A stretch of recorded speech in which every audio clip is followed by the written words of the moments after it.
Hello दोस्तों, नमस्कार। मैं कृष्णा आप सभी लोगों का हार्दिक स्वागत करता हूं सरकारी जॉब मस्ती के परिवार में। आज हम इस वीडियो के माध्यम से पढ़ेंगे प्रमुख विधेयक।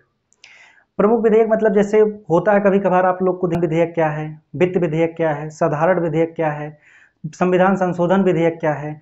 तो ये विधेयक क्या है, इसका प्रयोग कैसे होता है, ये कैसे पहचाने कि कोई विधेयक धन विधेयक है, कोई विधेयक वित्त विधेयक है, इसी को आज हम देखेंगे। और ये विधेयक से संबंधित जितने भी प्रश्न बन सकते हैं उनको भी कवर करेंगे। तो चलिए देखते हैं विधेयक, यानी कि आज हम देखेंगे प्रमुख विधेयक। जैसे विधेयक में बात आती है, सबसे पहले बात की जाए कि धन विधेयक। एक होता है धन विधेयक और एक होता है वित्त विधेयक। धन विधेयक का जिक्र अनुच्छेद 110 में है और वित्त विधेयक का जिक्र अनुच्छेद 117 में है। यह अनुच्छेद 117 में इसका जिक्र किया गया है और इसका वर्णन 110 में किया गया है कि कोई भी विधेयक धन विधेयक है। पहली बात तो देख लीजिए कि कोई भी विधेयक अगर धन विधेयक होगा तो उसको लोकसभा के जो अध्यक्ष होंगे, लोकसभा के अध्यक्ष महोदय ही इसको घोषित कर सकते हैं कि कोई भी विधेयक वो धन विधेयक है कि नहीं। पहली बात तो केस कौन घोषित करने, किसके पास अधिकार होता है? लोकसभा के अध्यक्ष के पास ही अधिकार होता है किसी विधेयक को धन विधेयक घोषित करना। अब धन विधेयक घोषित कैसे करना होता है, कौन कौन से होते हैं जो धन विधेयक के अंतर्गत आते हैं, उनको हम देखेंगे। तो चलिए देखते हैं धन विधेयक। धन विधेयक में सबसे पहले बात अगर देखी जाए, सबसे पहले देखा जाता है कि संचित निधि, जो कि मैंने बताया था अनुच्छेद 266 में है, और आकस्मिक निधि 267। ये पहले से बताया गया कि संचित निधि का वर्णन किसमें, अनुच्छेद 266 में, आकस्मिक निधि 267 में। अब इसमें जो है, क्योंकि निधि होती है वो सरकार और केंद्र के पास होती है, एक निधि होती है जो रखी जाती है किसी आपदा के दौरान, इसको रखी जाती है तो हमेशा बड़ी रहती है कि उसमें धन जमा करना हो, निधि या संचित निधि, ट्रस्ट जिसको बोलते हैं, संचित निधि या आकस्मिक निधि में यदि कोई धन जमा करना या निकालने से संबंधित कोई एक्ट आ रहा है, कोई भी बिल पारित हो रही है कि कोई भी विधेयक आ रहा है कि इसमें क्या संचित निधि से या आकस्मिक निधि में धन जमा करना हो या निकालना हो, तो ऐसे जो विधेयक आएगा उस विधेयक को हम क्या बोलेंगे कि ये विधेयक हमारा धन विधेयक है। और धन विधेयक से तात्पर्य क्या है? वे सभी मामले जो संबंधित किससे रखते हैं, धन के मुद्दों से संबंधित रखते हैं, वो धन विधेयक कहलाते हैं। ठीक है, तो ये धन विधेयक होगा। संचित निधि या आकस्मिक निधि में कोई भी विधेयक यदि आता है और वो उसमें जमा करना हो पैसा या उसमें से कुछ निकालना हो, तो ऐसे विधेयक किसमें आते हैं? वो आते हैं धन विधेयक के अंतर्गत। अब उसी में किसी व्यय पर, यानी कि संचित निधि पर व्यय पारित घोषित करना हो, संचित निधि पर व्यय पारित करना हो या घोषित करना हो, तो ये वाला निधि, क्योंकि निधि में क्या आएगा? पैसा, पैसा यानी कि धन से संबंधित है। धन कहाँ पे चला जाएगा? धन विधेयक में। तो किसी व्यय को संचित निधि में व्यय करना हो या घोषित करना, वो भी किसमें आएगा? धन विधेयक में हो जाएगा। अब उसी से संबंधित अगला है कि कोई विधेयक कैसे धन विधेयक होगा कि किसी कर को, आप जानते हो भारत में कई प्रकार से कर होते हैं, तो उस कर को, तो कोई भी कर होगा भारत में, जितने भी प्रकार से कर है, और यदि किसी कर को लागू करना हो, जैसे अभी हाल ही में जीएसटी को देखा गया था, तो जीएसटी भी इसी में आता है। तो भारत में किसी भी कर को लागू करना हो या कर कोई है उसको हटाना हो या उसमें क्या करना हो, परिवर्तित करना हो, किसी भी कर को क्या करना हो? परिवर्तित करना हो, तो ऐसे विधेयक भी किस विधेयक में आते हैं? धन विधेयक में आते हैं। मतलब किसी भी कर को लगाना हो या उसको हटाना हो, उसमें कोई परिवर्तन करना हो, तो ऐसे विधेयक भी किस में आते हैं? ये विधेयक भी हो जाते हैं कौन से? धन विधेयक में ही आते हैं। तो ये भी धन विधेयक में होंगे, तो वो घोषित करेंगे महोदय कौन? लोकसभा के जो अध्यक्ष होंगे वही घोषित करेंगे। अब उसके बाद आता है, हमने बताया ना कि ऐसे मुद्दे जो धन से संबंधित होंगे, ऐसे मुद्दे जो धन से संबंधित होंगे वो सभी विधेयक क्या कहलाएंगे? धन विधेयक कहलाएंगे। लेकिन उसमें भी कुछ चीजें हैं, जैसे यहाँ पे अब जैसे भारत सरकार द्वारा धन उधार लेना है, भारत सरकार से यदि कोई धन उधार लेना है, तो भारत सरकार से धन उधार लेने के संबंधित में कोई राज्य सरकार भारत सरकार से क्या करेगी? धन वापस उधार लेना चाहती है, तो ऐसे में वो विधि क्या होगी? वो भी विधि क्या कहलाती है? धन विधेयक कहलाती है।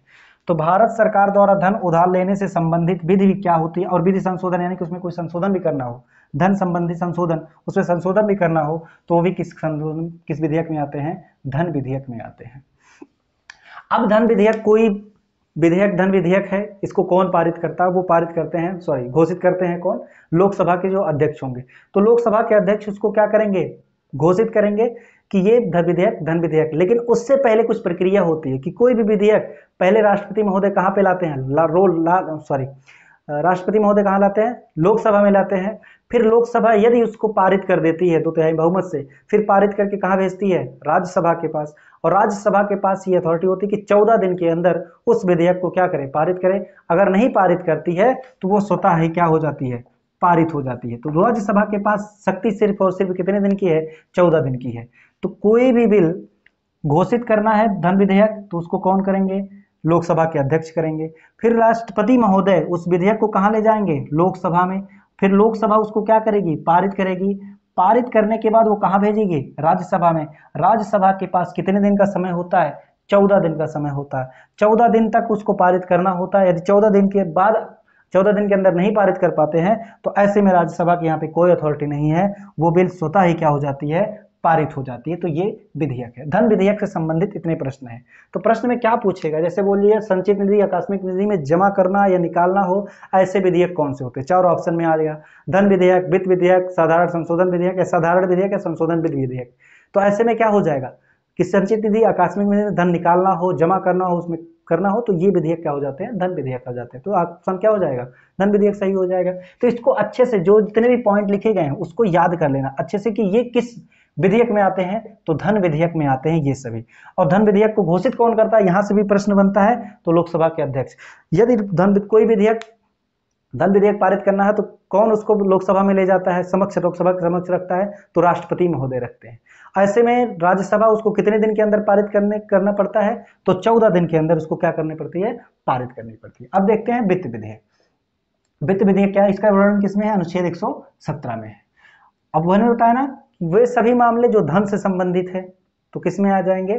धन विधेयक। वे सभी मामले जिनका संबंध वित्त से संबंधित हो तो ये सभी मामले क्या हो जाएंगे? वित्त विधेयक कहलाते हैं। अब एक चीज और आती है क्या कि सभी धन विधेयक, क्योंकि धन और वित्त में लगभग सेम बातें लिख रही है, वित्त विधेयक का मामला अलग होता है। जैसे कहीं पर पास करना हो, बजट पास करना हो, ये सब सिस्टम से होता है तो विधेयक हो जाता है।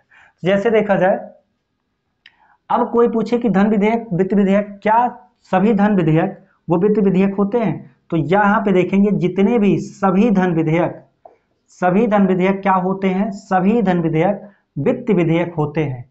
लेकिन सभी वित्त विधेयक धन विधेयक नहीं होते हैं। मतलब सभी धन विधेयक वित्त विधेयक होंगे लेकिन सभी वित्त विधेयक धन विधेयक नहीं होंगे। ये भी आपको याद करना पड़ेगा। अब कोई भी विधेयक वित्त विधेयक है तो इसके लिए क्या कानून बनाना पड़ता है? तो सबसे पहले इस प्रस्ताव को लाने के, इस विधि को लाने के लिए कहाँ पे? राज्यसभा या लोकसभा में कहीं भी ला सकते हैं। पहले यदि लोकसभा में लाए हैं तो लोकसभा इसको क्या करेगा? इसको 2/3 बहुमत से पास करके किसके पास भेजेगा? राज्यसभा के पास। लेकिन राज्यसभा के पास यहाँ पे शक्ति प्रदान होती है वित्त विधेयक के लिए, लेकिन धन विधेयक लेके उसके पास कोई शक्ति प्रदान नहीं थी। उसको 14 दिन के अंदर लागू करना पड़ता है, पारित करना पड़ता है। अगर नहीं पारित करती है तो स्वतः वो पारित हो जाती है। लेकिन यहाँ पे क्या वित्त विधेयक के मामले में क्या है? लोकसभा में प्रस्ताव आता है, लोकसभा में आने के बाद वो राज्यसभा में जाता है।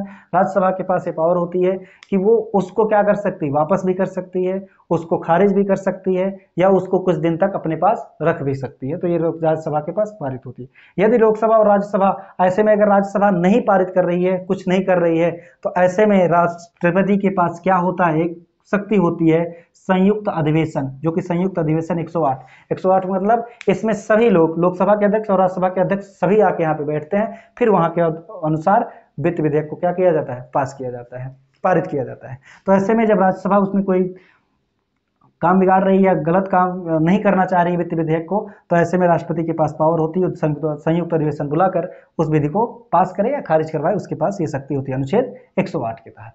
तो ये संबंधित था धन विधेयक और वित्त विधेयक से। अब इसके बाद हम देखेंगे कि साधारण विधेयक क्या है और संविधान संशोधन विधेयक क्या है, तो उसको भी हम देख लेते हैं। चलिए देखते हैं कि साधारण विधेयक और संविधान संशोधन विधेयक क्या है। साधारण विधेयक वे होते हैं जो ना तो ऐसे विधेयक जो ना तो वित्त विधेयक हो, ना तो धन विधेयक हो, ना तो संविधान संशोधन विधेयक हो। जैसे अभी पढ़ेंगे हम संविधान संशोधन विधेयक। ना तो धन विधेयक हो, हमने पढ़ा, वित्त विधेयक हो, ना तो संविधान संशोधन विधेयक हो। और ऐसे में जो सभी विधेयक होंगे वो सब के सब विधेयक किसमें आएंगे? साधारण विधेयक। तो ये तीनों नहीं होंगे तो वो सब के सब विधेयक किसमें आ जाएंगे? साधारण विधेयक में चले जाएंगे। तो साधारण विधेयक में क्या होंगे? वैसे बिल जो ना तो धन विधेयक हो, ना तो वित्त विधेयक हो, ना तो संविधान संशोधन संबंधी वित्त विधेयक हो। ऐसे में क्या होता है कि साधारण विधि को कहाँ पे लाया जाता है, लोकसभा या राज्यसभा। लोकसभा या राज्यसभा कहीं पर भी लाके इसको पारित किया जा सकता। कोई भी बिल जो ना धन से संबंधित हो, ना वित्त से, ना कोई सी संविधान संशोधन से संबंधित हो, जो संविधान का मूल ढांचा है उसके संबंधित से संबंधित हो। ऐसे में यदि इसके अलावा कोई विधेयक यानी कि कोई बिल आता है तो वो बिल साधारण बिल कहलाता है। उस बिल को चाहे लोकसभा में या राज्यसभा में पहले ले जाके प्रस्ताव रखा जाता है, प्रस्तावित किया जाता है, चाहे लोकसभा में या राज्यसभा में, कहीं पर भी ले लाया जा सकता है। यदि ये इसको पारित करके राज्यसभा में ये पारित करके कहाँ भेजेगी, राज्यसभा में। यदि राज्यसभा में पहले आई है तो कहाँ जाएगा बिल, लोकसभा में। ऐसे में जब दोनों राज्यसभा और लोकसभा में पारित हो जाती है तो ऐसे में राष्ट्रपति महोदय क्या करते हैं, उस पर हस्ताक्षर करते हैं।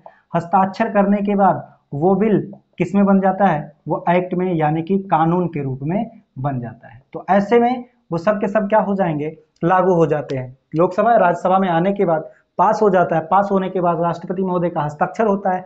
हस्ताक्षर होने के बाद वो बिल एक्ट यानी कि कानून के रूप में फिर काम करने लगती है। ये तो साधारण विधि है, ना तो धन विधेयक हो, ना तो वित्त विधेयक हो, ना तो संविधान संशोधन से संबंधित विधेयक हो, तो वो विधेयक क्या कहलाएंगे, साधारण। अब देखिए संविधान संशोधन विधेयक क्या है। यह अनुच्छेद 368 के तहत होता है। अनुच्छेद 368 के तहत इस संविधान में क्या किया जा सकता है, संशोधन, यानी कि संविधान में संशोधन से संबंधित यदि कोई विधेयक पास होती है तो ऐसे विधेयक को हम क्या कहते हैं, संविधान संशोधन विधेयक कहते हैं। यानी कि संविधान में संशोधन से संबंधित कोई भी विधि यानी कि कोई भी बिल प्रस्ताव आता है तो ऐसे बिल को हम कहते हैं संविधान संशोधन विधेयक। जैसे अभी आप लोग चर्चे में सुने होंगे हाल ही में धारा 370 वाला, यानी कि जम्मू कश्मीर का मुद्दा। वो मुद्दा क्या था, संविधान के संशोधन से संबंधित है। धारा 370 उसको एक अलग दर्जा प्राप्त हुआ था, ठीक है, धारा 370। तो ऐसे में उस संविधान में क्या किया गया था, संशोधन किया गया था। जब संविधान में संशोधन किया गया था तो वो मुद्दा क्या कहलाता है, संविधान संशोधन से संबंधित विधेयक। तो ऐसे में क्या होता है, वो बिल सबसे पहले संसद के लोकसभा में लाया जाता है। लोकसभा इसको क्या कर सकती, लोकसभा या राज्यसभा में कहीं भी आएगी। तो यदि लोकसभा में पहले आती है तो लोकसभा उसको क्या करेगी, 2/3 बहुमत से, यानी कि देखिए विशेष बहुमत, 2/3 विशेष बहुमत से उसको पास करके कहाँ भेजती है, राज्यसभा में।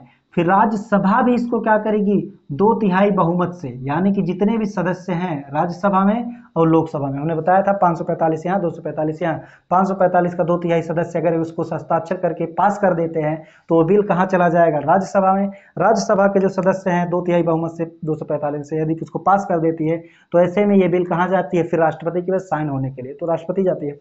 यदि पहले राज्यसभा में आती है तो वो लोकसभा में जाएगी, लेकिन 2/3 बहुमत पास करके ही जाने चाहिए। ऐसा नहीं कि बस पास हो जाए, 2/3 बहुमत से पास होना चाहिए। तो ऐसे बिल फिर क्या होंगे, वो चले जाते हैं राष्ट्रपति महोदय के पास। राष्ट्रपति महोदय फिर क्या करते हैं, उस पर साइन करते हैं। तो साइन करते हैं, फिर उसको संविधान में जो भी संशोधन करना होता है वो संशोधन हो जाता है। ये आसानी के साथ पहला वाला विशेष बहुमत है।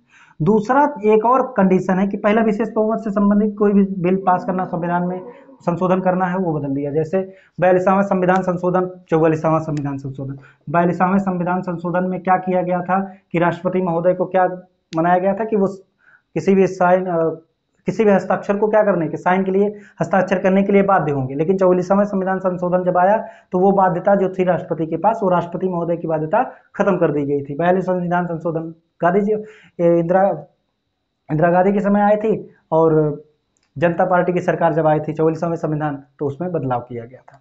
अब जैसे ये विशेष बहुमत और राज्य से संबंधित क्या है, यानी कि ऐसे बिल जैसे मान लीजिए जीएसटी से संबंधित जो बिल आया था, ठीक है, तो जीएसटी क्या थी, राज्य के साथ साथ देश में भी थी। देश को लागू करना था, राज्य को लागू करना था। तो आप लोग देखे होंगे सबसे पहले राज्य घोषित करने वाला राज्य कौन सा था। तो ऐसे में क्या, राज्य जीएसटी से संबंधित कोई बिल आया तो ऐसे में क्या होता है, पहली बात तो लोकसभा में आएगा, लोकसभा इसको क्या करेगा, पारित करेगा। पारित करके फिर कहाँ भेजेगा, राज्यसभा के पास। राज्यसभा के साथ साथ अब इसके बाद इसमें इतना तो विशेष बहुमत प्राप्त हो गया, अब उसकी बारी आती है राज्य। यानी कि राज्य कितने हमारे अभी देखा जाए तो 28 राज्यों में से 14 राज्यों के, यानी कि 14 राज्य में जो विधानसभा होंगे, जैसे उत्तर प्रदेश हो गया, मध्य प्रदेश हो गया, और क्या नाम है, छत्तीसगढ़ हो गया, उत्तराखंड, तो ये सभी राज्यों में से यदि 14 राज्य से अधिक यानी कि आधे से ज्यादा राज्य, ऐसे कह सकते हैं 15 राज्य। कितना? 15 राज्य। आधे से ज्यादा राज्य यानी कि 15 राज्य यदि इस पर साइन करती है कि हाँ इस बिल को पास किया जाए, तो ऐसे में वो बिल क्या हो जाती है, फिर उसमें संशोधन करके क्या कर दिया जाता है, लागू कर दिया जाता है। तो ऐसे संशोधन को हम कहते हैं विशेष बहुमत प्लस राज्य, यानी कि जहां पर विशेष बहुमत के साथ साथ राज्य की भी सहमति हो, तो ऐसे को हम कहते हैं विशेष बहुमत प्लस राज्य की जरूरत है। तो वो किसमें होती है? संविधान संशोधन। तो कुछ ऐसे मौलिक अधिकार, लेकिन मूल अधिकार यानी कि सुप्रीम कोर्ट कहती है कि संविधान के मूल ढांचे में कोई छेड़छाड़ी नहीं होगी, जो है वैसे के वैसे रहेगी, उसमें कोई संशोधन नहीं कर सकते किसी भी प्रकार से। अगर करेंगे तो संविधान, वो क्या नाम, सुप्रीम कोर्ट के खिलाफ यानी कि संविधान के खिलाफ होगा। तो ये चीज था कुछ प्रमुख विधेयक में। जैसे साधारण विधेयक हो गया, आप लोग संविधान संशोधन विधेयक भी पढ़ लिए कि संविधान संशोधन विधेयक क्या है, जो संविधान में संशोधन करने के मुद्दों को क्या करती है, बिल कोई आती है, तो ऐसे बिल को हम कहते हैं संविधान संशोधन विधेयक। तो ये विधेयक कैसे, हमने बताया लोकसभा में, राज्यसभा में, यदि लोकसभा में आएंगे तो 2/3 बहुमत से पास करना पड़ेगा, राज्यसभा में आएंगे तो राज्यसभा में 2/3 बहुमत से पास करना पड़ेगा। पास करने के बाद फिर वो बिल संविधान संशोधन विधेयक कहलाती है। तो ये संविधान का एक इंपॉर्टेंट पार्ट था, जैसे मतलब विधेयक से संबंधित कि धन विधेयक क्या है, वित्त विधेयक क्या है, साधारण विधेयक क्या है और संविधान संशोधन विधेयक क्या है। तो इन सभी विधेयक से संबंधित जितनी भी छोटी छोटी बातें थे हम लोग यहाँ से समझे, और जितने भी प्रश्न बन सकते थे उनको भी देखा। ये सब क्या होंगे, बन सकते हैं प्रश्न में, ऑप्शन के रूप में आएंगे या लिखने के लिए कभी कभी आते हैं, तो वहां भी आप लोग आसानी से लिख सकते हैं। तो इसको फिर नोट्स बनाइएगा, अच्छे से दोहराइएगा, और जितना अभी तक आप लोग पढ़ते आए हैं, इसके पहले जितने भी वीडियो पढ़े थे उन सबको दोहराते रहिएगा। और ऑब्जेक्टिव प्रश्न, जो भी ऑब्जेक्टिव प्रश्न की बुक होती है, चाहे लुसेंट को हो, घटना चक्र, कोई भी हो, आप लोग जिसको पसंद करते होंगे लगाना, उसको लगाते रहिएगा, और आपका जो तैयारी, आपकी जो तैयारी है वो अच्छे से होती रहेगी। तो बस आज हम यहीं तक पढ़ेंगे, फिर कल आएंगे संविधान से संबंधित कुछ अलग टॉपिक पर, जो कि लगभग संविधान से संबंधित लगभग क्या 80-90% चैप्टर खत्म हो चुके हैं, 10% बचे हैं। वो 10% भी 3-4 दिन के अंदर अंदर खत्म हो जाएगा, और उसके बाद फिर एक नए पार्ट को शुरू करेंगे, चाहे वो इतिहास हो, भूगोल हो, रीजनिंग हो, मैथ्स हो, कुछ भी देखेंगे।